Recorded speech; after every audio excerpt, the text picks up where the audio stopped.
Sea cual sea tu opción, conocer la realidad es un derecho de todos. En Radio Sensación presentamos Aún es tiempo. José Lizana y un grupo de panelistas te invitan a ser parte de un espacio para el libre pensamiento y sin pelos en la lengua. Aún es tiempo. Somos Independencia Radial.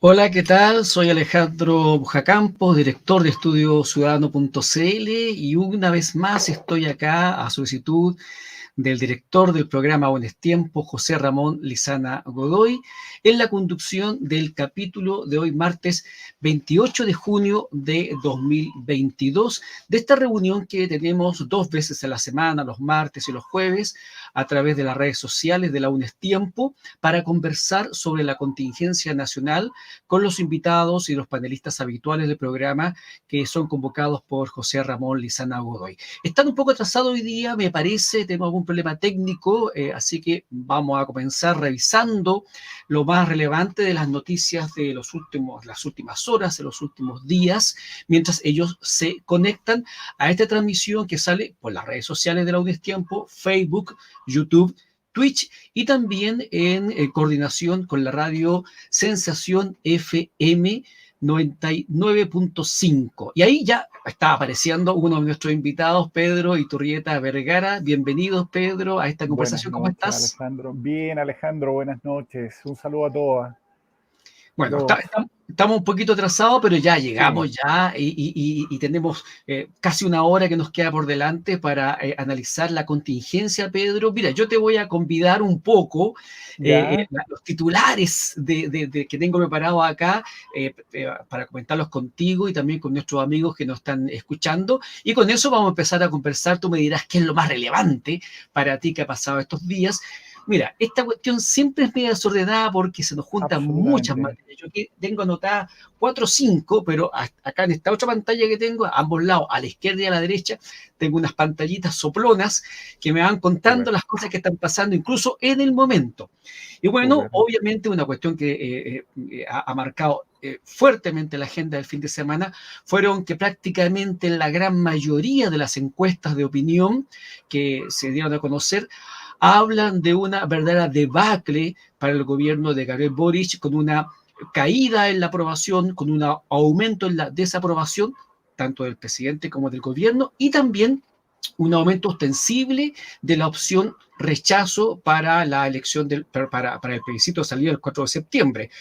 Algo que cayó como balde de agua fría en el gobierno, que parece que se habría abierto a la posibilidad de evaluar un plan B si es que los resultados del 4 de septiembre no son los que el gobierno de Gabriel Boric espera. Todo esto dentro de una serie de cuestiones que han pasado, como por ejemplo el alza sostenida del precio del dólar la semana pasada, donde el Ministerio de Hacienda, no el Banco Central, yo me confundo, porque como Mario Marcel ahora es ministro de Hacienda y antes era el presidente del Banco Central, a uno se le queda ahí la imagen pegada. Pero el actual ministro de Hacienda, Mario Marcel, anunció que Hacienda va a salir a vender ahí unos pocos dólares que le quedaban por ahí en la chauchera. De lo que va quedando, el molío. El bolillo que tenés por ahí, a razón de 200 millones diarios a partir de hoy día, martes 28, de tal manera de frenar un poco esta alza, que parece que ha funcionado efectivamente. Las noticias de hoy día dan cuenta de una baja del dólar, sigue sobre los 900 pesos el dólar, pero parece que algo va a ayudar esta situación. Y lo que sigue también con cifras malas son las cifras del COVID, donde algunas localidades del país también van a, como se dice, a entrar en estos sistemas de cuarentenas, medias cuarentenas o de restricciones que ya yo no entiendo. Yo ya me perdí, Pedro, realmente. Lo único que sé es que la cifra del COVID aumenta, y eso no es bueno. En materia de, obviamente, las noticias son horribles, pésimas. Una serie de apuñalamientos en distintas estaciones del metro de Santiago, un caso que probablemente se está investigando, pero probablemente sea un caso de sicariato contra una enfermera de la clínica Cordillera, por alguna rencilla tal vez con otra compañera, pero que la habría mandado a acuchillar. Se salvó afortunadamente, marcan indudablemente la agenda criminal. Además, tal como te decía recién, Pedro, aquí las pantallitas me están avisando, y por ejemplo, otro hecho de violencia, pero una violencia de otra naturaleza, pero violencia al fin y al cabo y criminalidad, de que a toda velocidad camiones madereros sin patente habrían arrasado con una barrera del de peaje de la peaje. plaza de Huinanco, que es el acceso a la comuna de Yumbel. O sea, la impunidad, en este caso por el robo de la madera, es del porte de un buque. Y también quiero compartir, con esto termino esta pequeña revisión nomás, Pedro, Sí, que Alejandro. se unieron los grandotes, los grandotes así, pero con G de grandes, los líderes del G7, Estados Unidos, Francia, Japón, Alemania, no me acuerdo cuáles son los Canadá. otros, en fin, para apoyar, entre otras cosas, al presidente de Ucrania en esta lucha casi desequilibrada contra la potencia que es Rusia, y también para anunciar nuevas medidas económicas contra Rusia. Bueno, ¿y qué importancia tiene? Bueno, aparte de que es un conflicto, una guerra cruel, que haya cobrado muchas vidas y que a nadie le gustan las guerras, excepto a los que la hacen, parece, esto tiene efectos económicos también en nuestro país y en el mundo, y por lo tanto tenemos, nos guste o no nos guste, debemos tener un ojo puesto en este conflicto que parece que no termina a pesar de este espaldarazo que acaba de dar el grupo del G7 que se reunió recientemente en Alemania al presidente Zelensky de Ucrania, y vamos a ver cómo se materializa este apoyo que acaban de anunciar. Pedro, no sé si alguno de estos temas son de tu interés o tienes otros. Cuéntanos en un par de minutos cuál es o las noticias que más te han llamado la atención y cuál es el análisis que haces de ellas en esta conversación de la UNES Tiempo. Yo creo que hiciste un excelente resumen, Alejandro. Hay algunas que si uno las conjuga, las sintetiza y las une, tienen un denominador común de todas maneras, que es tú lo dijiste, la impunidad absoluta, la devaluación de la vida civilizada, de la vida humana, y la degradación total de la seguridad cotidiana, diaria, día a día, o sea, de quién va al trabajo. Esto no se trata de alguien que salió en una fiesta, en un carrete nocturno, andaba en barrios ahí de dudosa reputación, realizando acciones también de dudosa procedencia, sino que es gente yendo a su trabajo, transportándose en un metro, saliendo de su empleo, retornando en la conducción a su hogar, etc. Y eso hace parte ya de una derivada que venimos siguiendo desde mucho antes, tú en conversaciones conjuntas con nuestros otros amigos, que tiene que ver con la devaluación y el quiebre de lo que es de alguna manera la vida bajo el Estado de Derecho normal y habitual a la cual habíamos estado relativamente acostumbrados a vivir por largo tiempo. Ahora, la otra materia que viene a sintetizar también un quiebre, que es otro quiebre problemático, es la que tú también planteaste en tus diferentes puntos relativos a la economía. Estamos con la variable dólar que tiene alzas históricas, estamos frente hoy día también leyendo noticias que Chile ya es la segunda economía latinoamericana con mayor inflación, si exceptuamos a Argentina y Venezuela, que obviamente son casos ya crónicos, graves. No nos podemos comparar, no nos comparábamos con ellos hasta hace un par de años, pero hoy día estamos ya caminando en una ruta preocupante, porque tú sabes bien que la cronicidad tiende a instalarse en todo sistema, la violencia por un lado, la problemática económica por otro, y es muy difícil para las sociedades después poder desarraigarla si no hay un trabajo de mancomunidad y de unidad y de consenso y de liderazgo, es muy complejo. Y yendo a eso, tomo dos temas que probablemente también están ahí y tú los tienes en tus pantallas. Uno, quiero citar, que tiene que ver con la seguridad y nuestra ruta. Uno que tiene que ver con un avión iraní que anduvo circulando, haciendo un charter por acá, por América, que en algunos aeropuertos fue recibido, en otros no fue recibido, eso hay que decirlo. No es que acá haya venido y en otros países pasó tranquilamente y fue recibido, que también es preocupante porque nos vincula directamente con un gobierno teocrático con visos, tú lo sabes, de fanatismo, de persecución, no solamente de derechos civiles elementales como la organización, el disenso, sino también contra las minorías que son tan defendidas de pronto acá y que uno no vio, por lo menos yo no conocí ninguna instancia de reclamo ante esa situación, justo en estos días en que se ha celebrado el Día del Orgullo LGTBIQ+, un avión que representa la represión más brutal para esas minorías causó aparentemente indiferencia en un gobierno que debiera estar alerta de esos temas también. También la presencia del presidente hoy día en Arica, en un contexto bastante complejo, donde se está viendo la extensión de las tomas. He estado siguiendo un tema también respecto a eso, de qué manera se han de alguna manera proyectado de manera totalmente rupturista respecto a lo que era la tendencia también hasta hace unos pocos años, y hoy día tenemos instalaciones de toma en Arica, en Antofagasta, tenemos en Alto Hospicio, creo que es la toma más grande, que abarca kilómetros y kilómetros. Acá mismo en Santiago, en Lampa, hay tomas también significativas, laderas de cerros completas, la toma esta de Viña del Mar, que derivó también en un asesinato de sicariato, que también estuvo involucrado ahí en una situación compleja. Es decir, Alejandro, ahí también hay un elemento bastante relevante y preocupante que nos habla también de la posibilidad de acceder a este sueño clásico de la casa propia y que obviamente en estas condiciones pone la tarea muy compleja, porque primero obviamente está ganando la informalidad, que es la toma, que es el campamento, ante la formalidad, que es la instalación y el diseño de una construcción y de una ciudad. Y para finalizar, obviamente no olvidar lo que tú señalabas ahora último, que The Economist lo avisó hace poco y con una portada bastante dramática, que era una espiga con cráneos, con formas de cráneo humanos, que era la próxima hambruna que viene, algo así como el anuncio.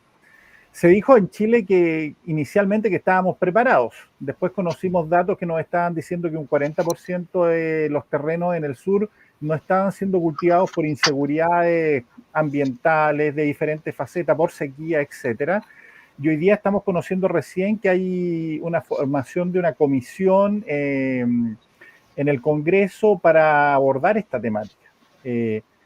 Yo diría que nuestro país no está exento, como no antiguamente podíamos considerar que estábamos exentos de la violencia, en algún momento de los vaivenes de la economía, y este es un punto que también me detendría y que no descartaría, sumando todas las variables que tú planteaste, sequía, violencia, guerra, conflictos internos también, que pueden pegar fuerte en nuestro país, y si no estamos preparados y no tenemos un diseño, un plan, podría haber una parte importante de nuestra población y de aquella que no tenemos cuantificada, justamente aquella que vive y habita en viviendas irregulares, que podría generar una crisis de magnitudes para nuestro país, con hambruna incluida. Entonces, creo que hay una carga enorme de temas que no alivianan, sino que aumentan, y tampoco se ven respuestas tan relevantes o tan claras que nos llaman a reflexionar, a estar atentos y a tener opinión fundamentalmente, porque vamos caminando para temáticas y tópicos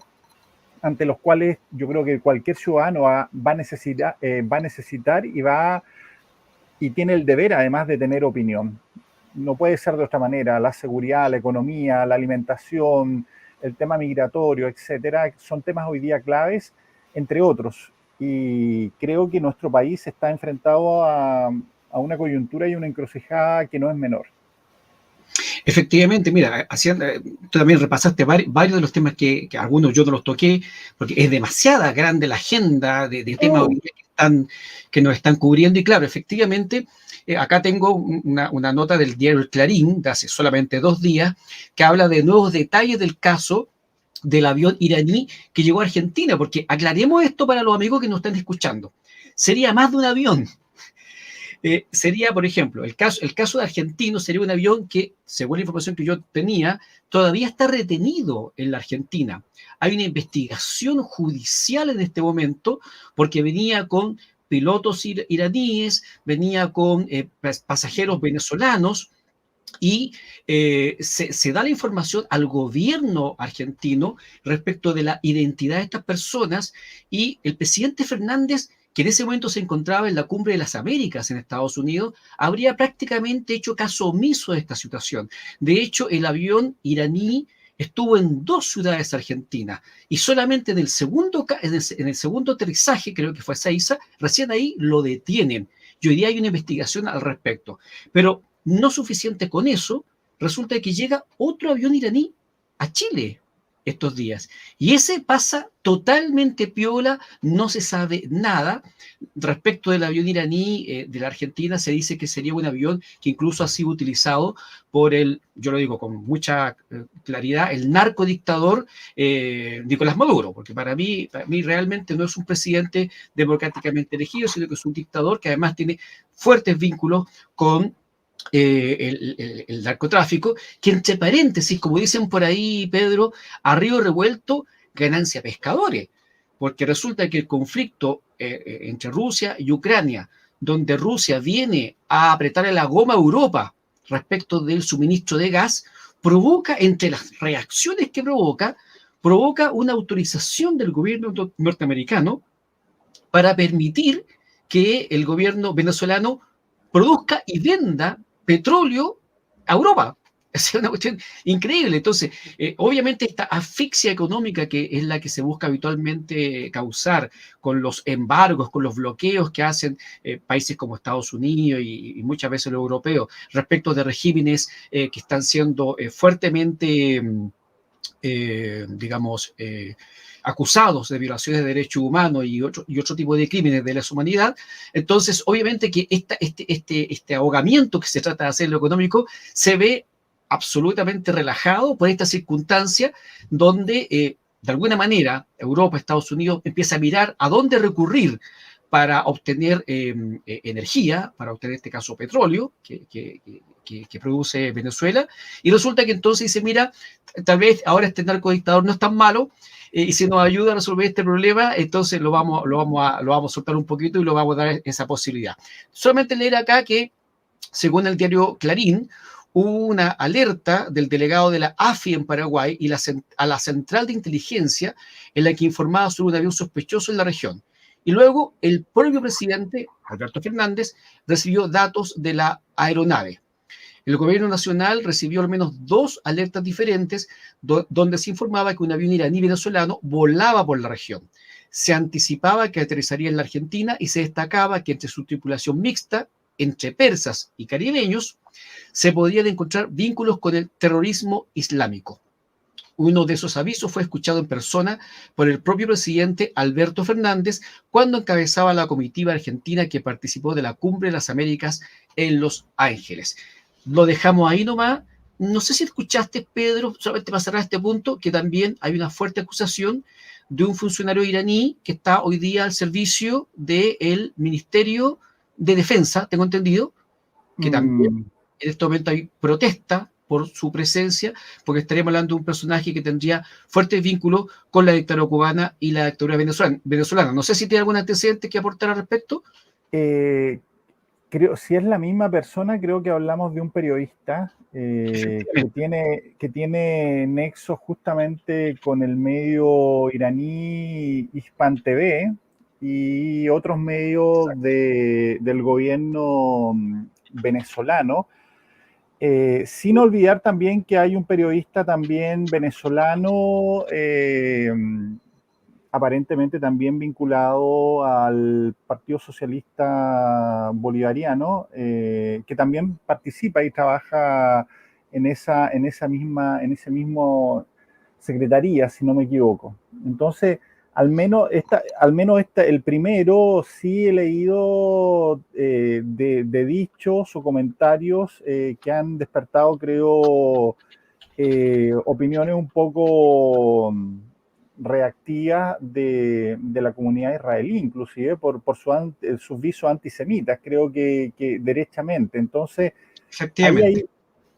Ahí hay un tema que además nos trae nos trae lamentablemente a la instancia interna un conflicto externo que Chile tradicionalmente ha manejado relativamente bien, porque tiene dos comunidades de estas dos que tienen una disputa, por lo menos un grupo más radical, pero la convivencia en Chile tradicionalmente ha sido en general amigable, y Chile la ha mantenido con una línea de Estado en términos de no abanderarse con una u otra, toda vez que eso va a generar un conflicto también extra, porque no va a ser posible resolverlo acá.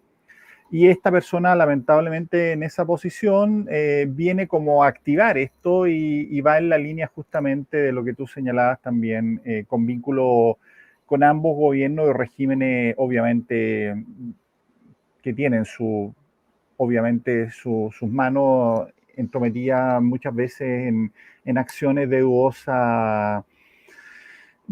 origen y de dudosa procedencia también.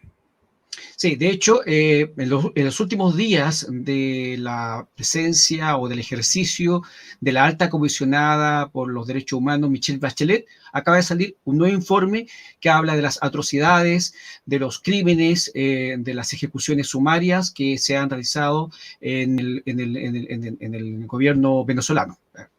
Michelle Bachelet abandona su cargo y nos entrega este último informe. Algo que haga porque ha sido muy criticada por otras actuaciones.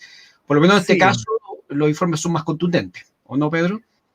Sí, al menos, por lo menos en este momento hay más contundencia. En su momento ella también visitó Venezuela, y suele tener este comportamiento que yo me imagino que es un poco complejo para ella porque no es una diplomática de carrera.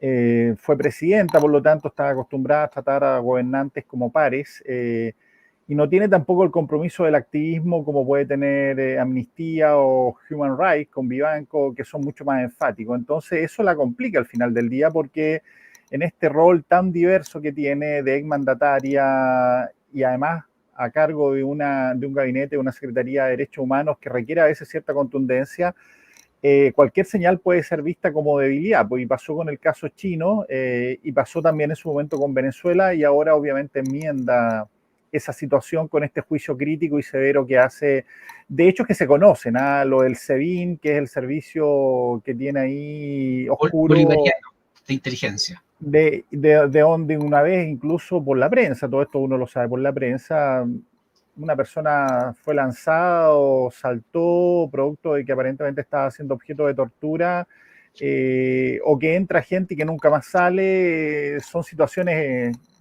que no son ajenas, que son conocidas, y que quienes callan obviamente que muestran solamente la ambivalencia o el oportunismo con el cual después enarbolan los derechos humanos. Exactamente. Y los que también entran y no quieren salir son algunos aprovechadores, porque no se podría decir de otra manera, que están ingresando a casas abandonadas, o mejor dicho, no abandonadas, sino que en arriendo en la localidad de Santa Juana. Pedro, aquí de Bio Bio Chile comparte esta noticia preocupante, indudablemente, ¿sí? Que tiene que ver, comparte lo que tuvimos estado mencionando, la escasez de viviendas y la demanda de vivienda. La Municipalidad de Santa Juana pide no dar ubicación de casas en arriendo porque inescrupulosos se las están tomando. Dice la información de Bio Bio Chile, que salió hace 3 horas, así que está calentita. Dice que la Municipalidad de Santa Juana, en la región del Biobío, hizo un llamado a los vecinos que ofrecen viviendas en arriendo a no publicar datos que permitan dar con la ubicación de la propiedad para evitar que éstas sean tomadas. Ya ha ocurrido incluso en el sector urbano de la comuna, donde una casa fue arrebatada a sus dueños y los ocupantes ya han vendido todos los enseres del hogar. El llamado de alerta fue publicado en el Facebook del municipio de Santa Juana, donde se pide a los vecinos no hacer pública la dirección de una vivienda en caso de arriendo, ya que de esta manera personas inescrupulosas toman la información y proceden a la toma de estas casas. La publicación causó numerosas reacciones entre los habitantes de la comuna, frente a lo cual la alcaldesa Ana Albornoz dijo que es importante hacer visible esta situación y alertar a todos los vecinos de Gran Concepción de la gravedad de los delitos que están ocurriendo. O sea, a diferencia de lo que uno podría pensar de información de Facebook, redes sociales, que a veces se desinflan, la alcaldesa viene a ratificar que esto sí estaría ocurriendo y que es algo grave. Ahora, yo quiero, el otro día conversaba con una amiga que tiene varias propiedades y me decía, no, esto no es problema. A ver, yo le doy un dato jurídico a los amigos. Y dice, no, es que si se toman mi casa, me decía mi amiga, yo voy a Carabineros y los tienen que sacar. Sí, eso ocurre dentro de las primeras 12 horas en que ocurre la toma, porque Exacto. en ese periodo es lo que jurídica o legalmente se dice está ocurriendo el delito flagrantemente, Flagrantemente. flagrancia que se llama. ¿Ah? Carabineros, un funcionario de la Policía de Investigaciones, puede actuar para repeler la ejecución de un delito cuando este es flagrante. O sea, un señor en la calle está saltando al Pedro, y Carabinero ve la situación, puede intervenir en el mismo momento. No necesita una orden especial. Sales ese delincuente que le robó la cartera a Pedro y se metió en una casa. El funcionario puede perseguirlo, puede ingresar a la casa. No necesita autorización hasta que lo detenga. ¿Por qué? Porque está en flagrancia, se está cometiendo el delito. Pero si pasa más de 12 horas, amigos y amigas, y usted después piensa que por el solo hecho de avisarle a Carabineros va a ir a sacar a estas personas, eso no va a ocurrir. ¿Qué va a tener que hacer ahí? Conseguirse un buen abogado, que no hay muchos tampoco, y proceder entonces a pedir la restitución del inmueble a través de distintas herramientas legales que hay. En fin, hay distintas figuras penales, civiles, no me voy a extender en esa materia, pero eso significa un juicio, significa orden de un juez y puede significar días, semanas o meses en que usted no pueda recuperar su hogar. Así que ojo con esos amigos y amigas, que son cosas que están pasando real. Aquí no se trata de asustar a la gente, hay que decir las cosas como son. Esto está pasando ahora en Santa Juana, en la región del Biobío. Estoy conversando con Pedro Iturrieta Vergara, psicólogo, trabajador social, en vivo y en directo, en este capítulo de Aún es Tiempo, de hoy día martes 28 de junio de 2022, comentando la contingencia. Y no puedo, tengo muchas materias, y a pesar de que es un poco latero, porque igual está un poco en la agenda todos los días, pero tengo que preguntarte, Pedro, ¿qué te parecieron las encuestas de este fin de semana? Cadem, Pulso Ciudadano, todas prácticamente. Creo que una nomás, la encuesta Criteria, fue más benevolente con el gobierno de Gabriel Boric. ¿Qué dicen? Básicamente todas estas encuestas, que la desaprobación al gobierno de Gabriel Boric sigue aumentando. Ojo, la ministra Isquia Siches es la peor evaluada. Los mejor evaluados, curiosamente, no sé si curiosamente, el ministro Marcel, de Hacienda, el ministro, el subsecretario Monsalves, el que hace realmente la pega en interior, que ojo, que son personajes no de este gobierno, son prestados de la exconcertación, ¿cierto? Son antiguos militantes, son, uno podría llamarle políticos de profesión. Están entre los mejor evaluados, la peor evaluada, ya lo dije, la ministra Isquia Siches, también le siguen Yoyo Jackson, Camila Vallejo, la señora Begoña Yarza, horrible también su actuación con esta acusación de presuntas torturas de funcionarios del Hospital Psiquiátrico de Valparaíso, lo cual se le ha seguido extendiendo. Los trabajadores no le aguantan esto, no le aceptan esto. Ella pidió disculpas, no han sido suficientes. Y paralelamente, estas encuestas también nos dicen, por primera vez, un verdadero disparo, un ensanchamiento, un alargamiento de la distancia entre el apruebo y el rechazo.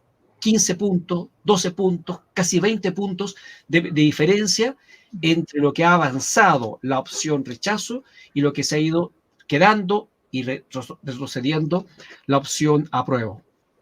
Pedro, ¿qué te parece esta situación que estamos viviendo?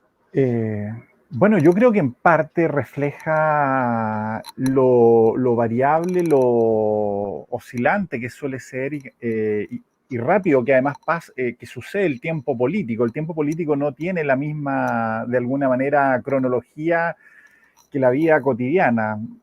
Un presidente que en marzo venía en ascenso pleno con una ministra ahí en un auto descapotable yendo rumbo al Congreso, y que luego de 3 meses están en estas condiciones. La ministra, me refiero a la Interior, Isquia Siches, como peor evaluada, y el presidente con una baja histórica que lo pone en condiciones creo que peor que Piñera.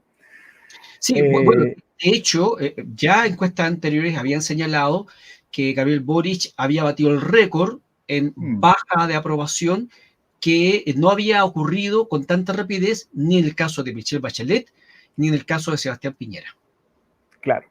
Bueno, eso te habla de lo ágil y veloz que es el tiempo político, y que a veces lleva a equívocos o lecturas equivocadas de los entusiastas de los momentos, de las evaluaciones de ciertos instantes. O sea, el tiempo político hoy día podemos decir claramente es totalmente distinto al de hace 3 meses, y el de hace 3 meses, hace 6 meses, o hace 1 año, o hace 2 años. Y eso yo creo que el político profesional lo debiera entender, y creo que lo entiende. Por eso habitualmente gradúa, pondera y no se deja llevar por esta intensidad pasional que es propia de la euforia del momento. Ahora, la condición del gobierno es clara. El gobierno tiene 2 opciones básicamente. Una es empeorar y llegar a topar fondo en un tiempo que no es muy distante, que podría haber tenido una luna de miel que le podría haber permitido de alguna manera maniobrar con mejor tranquilidad. Y la otra es mejorar.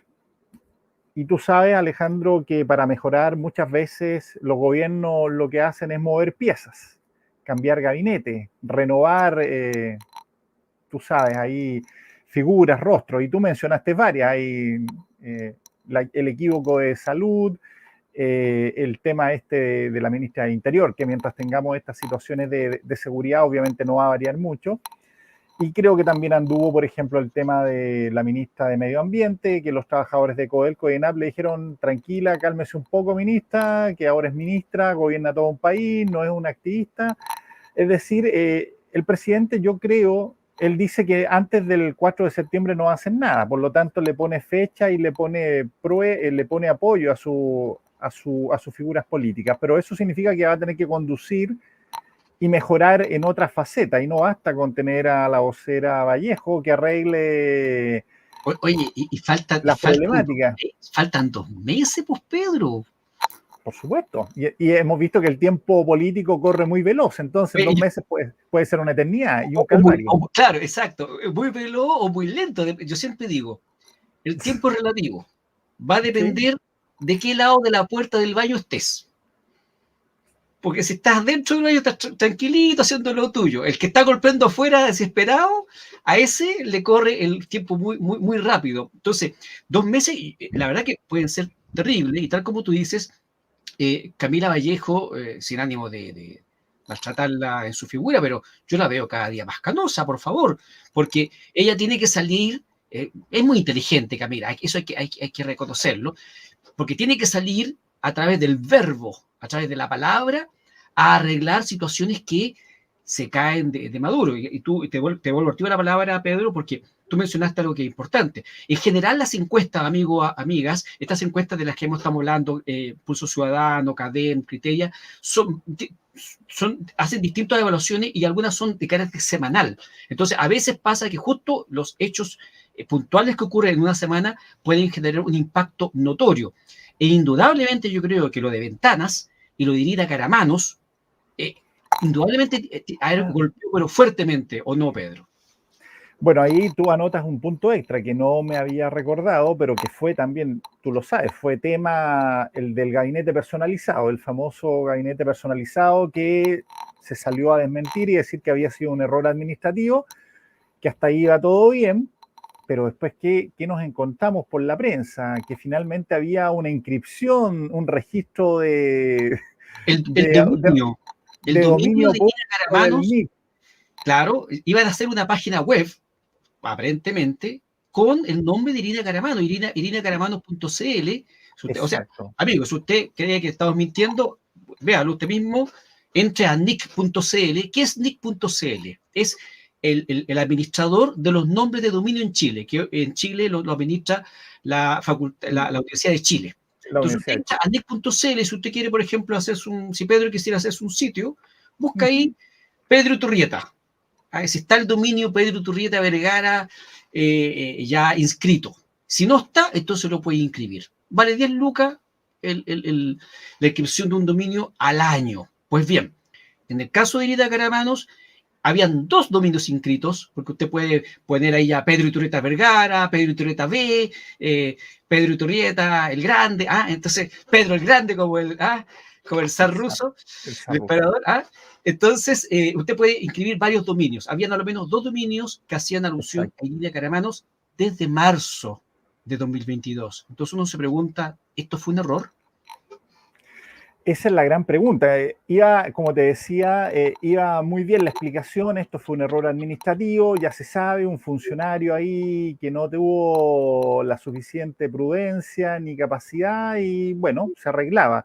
Pero cuando tú después descubres que en definitiva este dominio público que tú explicabas muy bien, Alejandro, había sido aparentemente ingresado por ahí por marzo, ya no podemos hablar de un error administrativo, una equivocación de un funcionario menor, sino que esto era parte probablemente de una puesta en escena desde el gabinete que apoya a la primera dama en sus gestiones ahí de acción con la fundación e instituciones que dependen de ella. Entonces, a veces es mejor plantearse, asumir el error y reconocerlo antes que intentar maquillarlo, porque de lo contrario viene alguien más suspicaz, indaga y descubre esto otro y te devela la total mentira, en definitiva, para decirlo en buen chileno, en la cual se está tratando de plantear una tesis que no era tal. Bueno, tú mencionaste eso, mencionaste lo de ventanas, que sin lugar a dudas genera, claro, un impacto, pero que no es suficiente, que además activa una movilización que tuvo en una situación bastante complicada al gobierno, que luego llega a puerto, se llega a un acuerdo, pero que también se sabe que generó tensiones entre el mundo sindical. O sea, esto no fue gratuito. Ahí hubo probablemente también una instancia de conflicto que no se resuelve ese día, porque en definitiva este fue un acuerdo de una parte de los trabajadores, pero hay otra parte de trabajadores que seguían movilizados. Y vamos a ver cómo evoluciona, porque tenemos la experiencia de lo que ocurrió en su momento en Lota, que también aparecieron algunas declaraciones un poco sarcásticas, irónicas respecto a que no iban a generar mineros peluqueros, mineros panaderos, pero que hacen parte de la historia, lamentablemente, de cómo se resuelven los problemas desde la política pública ante situaciones críticas. Y lo de ventanas no es menor porque es una condición de contrato que mantiene por lo menos activa un número sobre los 5.000 trabajadores o funcionarios que directa o indirectamente están vinculadas. Que era necesario tomar una decisión, se sabe, pero también se sabe además que Ventanas no es la única empresa que está en la zona que causa, digamos, impacto ambiental. Entonces, la apuesta, la jugada que hace el gobierno, en definitiva, no sabemos cuál es el real efecto que va a tener, porque si Ventanas es solamente uno más de los actores contaminantes, y esta situación crítica que está viviendo esa población por más de 40, 50 años se mantiene en el tiempo y no se resuelve, podríamos decir que esta es una victoria pírrica, es un saludo a la bandera, un acto simbólico, pero que en definitiva en lo profundo no altera mayormente la condición ambiental de población de riesgo de Puchuncaví y de Quintero. Entonces, al final del día, también es una noticia que tiene y requiere un seguimiento porque no están todos eventos definidos. Primero, el conflicto sindical laboral, por un lado. Segundo, el impacto que tiene concreto cerrar Ventanas. Y por último, el acto de condición de vulnerabilidad de esa población que espera respuestas todavía no se resuelven. De hecho, creo que un día antes o 2 días antes de este acto del gobierno, se había decretado una emergencia o preemergencia en Ventanas o en el sector de Puchuncaví Quintero. Entonces, ahí hay un tema que vale la pena seguir, porque muchas veces se actúa, ¿te acuerdas tú? Y muchas veces se actúa, se toma una suerte de chivo expiatorio, se sacrifica el chivo expiatorio, pero el problema sigue. Entonces lo que tenemos es un cambio gatopardesco al final, no un cambio profundo y a la base. Es que eso es lo que yo creo que pasó, tal como tú dices, había ocurrido nuevamente un evento. Yo diría que fueron, yo soy re malo con la memoria, pero yo diría que durante 2-3 semanas hubo 2-3 eventos distintos, ¿ah? De presuntas intoxicaciones y cosas parecidas, que ya las conocíamos, o sea, para nosotros que vemos la televisión, las noticias todos los días, se trataba de cosas que han pasado otras veces. Lo que yo siento, Pedro, es que esta baja en la popularidad del gobierno y la serie de errores que se han cometido ha generado que el gobierno busque elementos con los cuales retomar la agenda, el golpe de timón. Entonces a alguien se le ocurrió que una buena forma es, oye, ya que lo de ventanas, ya que el tema de la zona de sacrificio son temas que impactan, porque yo creo que nadie en su sano juicio puede ser indiferente frente a una población entera que durante décadas ha sufrido los efectos de un proceso de industrialización intensivo de esa zona que claramente en alguna parte han faltado a la normativa, porque de alguna parte viene la contaminación, de alguna parte vienen los problemas, eso no es un tema de histeria colectiva, que alguna vez uno también dijeron, ¿no? Oye, no, que las niñitas se enferma una y se enferman todos. Sí, a veces, tú eres psicólogo, así que seguramente conocerás casos de histeria colectiva realmente, pero no creo que sea el caso acá realmente. No. Acá estamos hablando de décadas de informes de que hay problemas. Pero se le ocurre entonces dar este golpe mediático. Mira, esto es parecido a lo que pasó hace algunas semanas, y ahí te habla un poco cómo hay ciertas líneas del gobierno que marcan. Una de esas líneas es el feminismo, la otra línea es el ecologismo. Recuerda que el presidente Boric anunció con pito y trompetas que firmaba el acuerdo de Escazú. Acuerdo que Pedro, yo me tomé el tiempo de leerme el documento, y la verdad que, a ver, este mensaje para la derecha, la verdad que no siento que el texto del acuerdo de Escazú ponga tan en peligro la soberanía nacional como algunos lo plantean. Realmente, lo estuve leyendo con cuidado, no me pareció que fuera para tanto. Sí me molesta del acuerdo de Escazú eso de la especial protección de los activistas ecologistas. Y lo digo a decir con mucha claridad. Yo creo que nadie requiere especial protección. Yo creo que todos los seres humanos, todas las personas y todos los chilenos requieren especial protección. La verdad que me molesta esto de que el activista tiene que tener una especial protección. El carabinero tiene que tener especial protección. Ojo, que yo apoyo totalmente a las instituciones de la República, no a los delincuentes que, amparados por a veces un cargo de poder, abusan de ese poder y cometen delitos. No, yo defiendo a las instituciones. En este caso, yo creo que Carabineros de Chile ha sido muy maltratado. Entonces, viene el presidente Boric y dice, bueno, aquí con esto la hago, y firma el acuerdo de Escazú. ¿Y qué significa eso? Salió en la noticia y no significa absolutamente nada. Y claro, entonces luego viene este otro episodio de nuevas contaminaciones, nuevos episodios de gente con problemas, y se le ocurre al presidente cerrar ventana. Y luego sobre la misma, cuando se da cuenta del tremendo error, dice, bueno, pero en 5 años. Y entonces es como ni chu ni mu. Y ojo, en Chapete dice Jackson, el ministro vocero, trata de explicar, y luego viene después incluso Máximo Pacheco a decir, no, si esto fue una decisión del directorio de Codelco. Sin embargo, el cierre de ventana es informado por el presidente de la República en cadena nacional.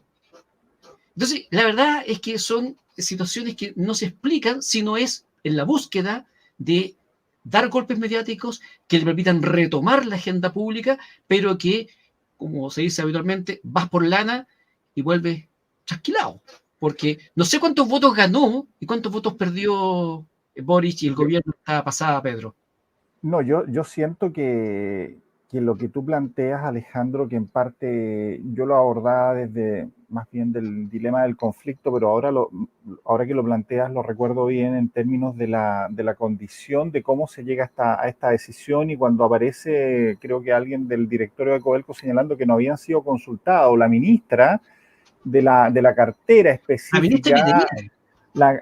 la ministra de Minería lo plantea, ahí tú estás viendo en definitiva que hay una descoordinación, por llamarlo de una manera sutil, ¿no? No queriendo herir innecesaria o alevosamente al gobierno que lleva recientes meses, pero por lo menos hay una descoordinación porque es un acto nacional con un respaldo comunicacional no menor, pero que no está necesariamente articulado con todos los actores relevantes y cuando llega el momento de las consultas sucede lo que tú dices. Ahora, la gravedad del hecho está en qué cosa, en lo que yo planteaba previamente, que cuando tú estás en este nivel de desaprobación, tienes dos opciones, o mejoras o empeoras. Si aquí el statu quo suele ser el peor, digamos, el peor de los escenarios, porque además genera el malestar de todos, de tus rivales, adversarios y de tus partidarios. La quietud, la calma es motivo muchas veces de enardecimiento, sobre todo muchas veces de tu adversario y de tu aliado. Y el presidente tiene que dar una señal. Y claro, tú lo dices, da señales, pero más bien en un nivel simbólico, pero que no tienen el impacto, el calado necesario, porque retomando y rebobinando lo que hablábamos al comienzo, la carga que se ha ido instalando y los problemas que se ya venían instalando en el país no han disminuido, sino que al contrario se han acrecentado y hoy día son impostergables. Entonces, cuando tú tienes esa condición y esa situación, y además acompañado de que tu equipo con el cual tú gobiernas, porque lamentablemente para algunos de aquellos que piensan que cuando se elige un presidente, el presidente es omnipotente, está en toda y decide en todo, esa capacidad la tiene solamente Dios. Pero humanamente hay limitaciones y acá es un trabajo en equipo. Y cuando tu equipo está fallando, cuando las evaluaciones son del nivel que tú señalabas, y cuando no hay una guía y una línea conductora que de alguna manera convoque y motive y articule a quienes de alguna manera te acompañan, comienza a verse el escenario que estamos viendo semanalmente, que ya se ha transformado en un ritual del desmoronamiento o de la lapidación casi, porque es caída tras caída y eventuales realces cuando se ha dado, digamos, al palo al gato con algún evento que ha generado alguna adhesión transversal. Pero es una situación compleja, porque al final del día, y con esto termino, Alejandro, Sí.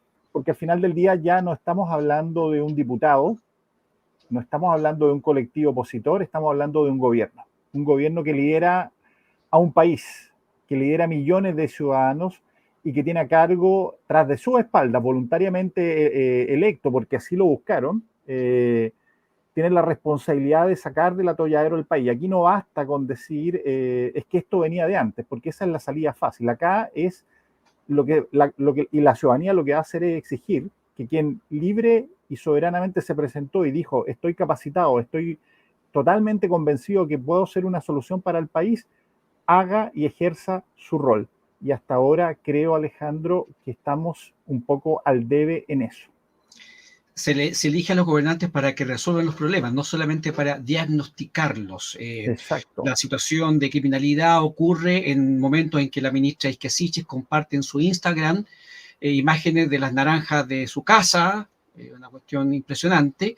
Y el otro día yo compartí con mi círculo, parece también contigo, Pedro, lo compartí en un grupo que tenemos, una nota de una reunión que tuvo el presidente Boric hace unos días, no sé en qué contexto, donde él contaba algunas intimidades y contaba, entre otras cosas, que él no sabía que la canción nacional tenía muchas más estrofas que la de los valientes soldados y que ahora, estando en La Moneda, se había enterado de las otras estrofas de la canción nacional y que encontraba que eran muy bonitas incluso y que se había sorprendido incluso cantando la canción nacional en la ducha. Yo no tengo problema si alguien canta la canción nacional en la ducha. Lo que me parece increíble que el presidente de la República se haya enterado recién en La Moneda que el himno nacional tenía mucho más estrofas y que el himno nacional es mucho más que vuestros hombres valientes soldados. Estrofa que obviamente genera algunos anticuerpos en algunos sectores. Yo compartí esa nota con el título El mundo de Boric, para que un poco se haga la gente la idea de qué es lo que elegimos. Yo la verdad que espero que el presidente Boric aprenda mientras está en el gobierno y que lo haga mejor, porque así como están las cosas, parece que estamos haciéndolo bastante mediocremente. Nos quedan 2 minutos, Pedro, solamente quiero compartirte, no sé si alcanzaron a comentarlo, noticia también fresquita del portal de La Tercera, porque el Senado de la República acaba de rechazar la designación de Gonzalo Fuenzalida, de ex diputado de Renovación Nacional, y de Alejandra Prech, del Demócrata Cristiano, para integrar el Tribunal Constitucional. Recordemos que cada cierto tiempo se debe llenar el Tribunal Constitucional con distintos ministros que van rotando, se van saliendo uno, entrando otro, y lo llamativo es que la propuesta, dice la información de La Tercera, no alcanzó el quórum requerido de 2/3 para su aprobación, logrando solamente 21 votos a favor, 10 en contra y 8 abstenciones. Los rechazos vinieron principalmente de la UDI y Evópoli. Esto va a generar una pelea que forma parte de Chile Vamos junto a Renovación Nacional. Acabo de decir que Gonzalo Fuenzalida es militante de Renovación Nacional. Además de los senadores de Apruebo Dignidad, Juan Ignacio Latorre, de Revolución Democrática, Claudia Pascal y Daniel Núñez, ambos del Partido Comunista. El pasado 6 de abril, la Cámara de Diputados aprobó por 111 votos a favor, 22 en contra y 14 abstenciones, designar a Prech y Fuenzalida para ser los nuevos miembros del Tribunal Constitucional. Sin embargo, en la Cámara Alta, el nombre de Fuenzalida generó reparos tanto en la izquierda como en la derecha. Y así lo hicieron ver los senadores de la Comisión de Constitución cuando revisaron la postulación el 3 de mayo pasado. Y esto se da del contexto, Pedro, de 2/3. No se alcanzó los 2/3 y no se pudo nombrar a Prech y a Fuenzalida como ministros del Tribunal Constitucional. Y algunos que se quejan tanto de los 2/3, pues, mira, qué curioso, ¿eh? Parece que no son tan malos los 2/3, o sea, esta obligación de que haya un consenso muy transversal para que se tomen este tipo de decisiones. A propósito de la discusión que tenemos en el país respecto de cuál debería ser el quórum para reformar la Constitución. Hoy día, en la actual Constitución, establecida en 2/3, una propuesta, incluso sectores de derecha, de bajarlo a 4/7, y otros por ahí tímidamente están hablando de 2/3, que son distintos porcentajes. Pero no alcanzamos a conversar más de esto, querido Pedro, porque se nos acaba. Alejandro, son demasiados temas. ¿Cierto? Y el tiempo voló. Sí, absolutamente. El tiempo, estábamos dentro del baño, no fuera. Así que se nos fue rápido. Quiero agradecerte la ocasión de haber estado conmigo nuevamente, Pedro, conversando estos temas. Te dejo invitado para otra sesión. No sé cuándo nos vamos a juntar, porque hoy día me tocó conducir también, porque nuestro director, José Ramón Lizana Godoy, no estaba disponible, tenía sus cosas que hacer también. Así que me tocó hoy día conducir este programa, que lo hacemos también en línea con la radio Sensación FM. Amigos y amigas, los espero en cualquier momento. No se olviden que el jueves tenemos otro programa que conduce José Ramón Lizana Godoy en este Aún es Tiempo. Nos vemos, Dios mediante. Chao.